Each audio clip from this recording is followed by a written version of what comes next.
আমরা গভীর শোক ও দুঃখের সাথে জানাচ্ছি যে বিএনপি চেয়ারপারসন সাবেক প্রধানমন্ত্রী বেগম খালেদা জিয়া আর আমাদের মাঝে নেই।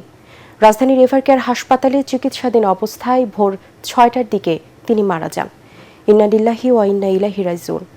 হাসপাতালের সংবাদ সম্মেলনে তার মৃত্যুর খবর আনুষ্ঠানিকভাবে ঘোষণা করেন চিকিৎসকরা। এ সময় দলের পক্ষ থেকে ৭ দিনের শোক কর্মসূচি ঘোষণা করা হয়। কাল বাদ জোহর মানিক মিয়া এভিনিউতে তার নামাজে জানাজা শেষে স্বামী জিয়াউর রহমানের কবরের পাশে বেগম জিয়াকে দাফন করা হবে। বেগম জিয়ার চলে যাওয়ার শোকাবহ খবর জানাচ্ছেন মইনুল হাসান। মধ্যরাতে বড় ছেলে তারেক রহমান সহ পরিবারের সদস্যরা একে একে হাসপাতালে ছুটে আসার ঘটনায় দুঃসংবাদ আঁচ করতে পেরেছিলেন অনেকেই।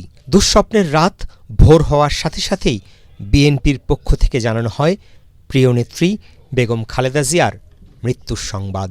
আমাদের দেশনেত্রী, প্রাক্তন প্রধানমন্ত্রী, আমাদের জাতির মা খালেদা জিয়া ভর্তি হয়েছিলেন। আমরা দীর্ঘ 1 মাস 10 দিন তার বিভিন্ন চিকিৎসা করে ওনাকে সুস্থ করার জন্য আমাদের আপ্রাণ চেষ্টা ছিল। বাট আমি মেডিকেল বোর্ডের পক্ষ থেকে আজ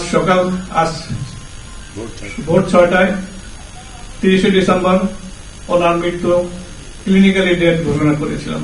এভারকেয়ার হাসপাতালে কান্নাজড়িত কণ্ঠে দলের মহাসচিব জানান, বেগম জিয়ার অনন্ত যাত্রার মধ্য দিয়ে শেষ হলো সংগ্রামী, অনুকরণীয় এক বর্ণাঢ্য জীবনের। রাজনীতিতে একটা বিশাল শূন্যতা সৃষ্টি হলো। তাই নয়, পৃথিবীর গণতান্ত্রিক আন্দোলনে একটা বিশাল শূন্যতা সৃষ্টি হলো। আমাদের মনে হতো যে না, মা তো আছেন, উনি তো দেখবেন সবকিছু। সেই প্রেরণাই যেন আমরা এত শক্তি পেতাম যে এর ভাষা আমি পাচ্ছি না কিভাবে আপনাদের সামনে বলবো। এ সময় দলের পক্ষ থেকে 7 দিনের শোক কর্মসূচি ঘোষণা করা হয়। সকল দলীয় কার্যালয়ে 7 দিন ব্যাপী কালো পতাকা উত্তোলন করা হবে।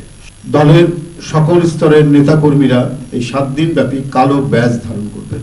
দেশনেত্রীর জন্য 7 দিন ব্যাপী কোরআন খতম ও দোয়া। বুধবার বাদ জোহর মানিক মিয়া এভিনিউতে জানাজা শেষে জিয়া উদ্যানে স্বামীর কবরের পাশে বেগম জিয়াকে দাফনের কথা এটিএন বাংলাকে জানান দলের স্থায়ী কমিটির সদস্য সালাউদ্দিন আহমদ।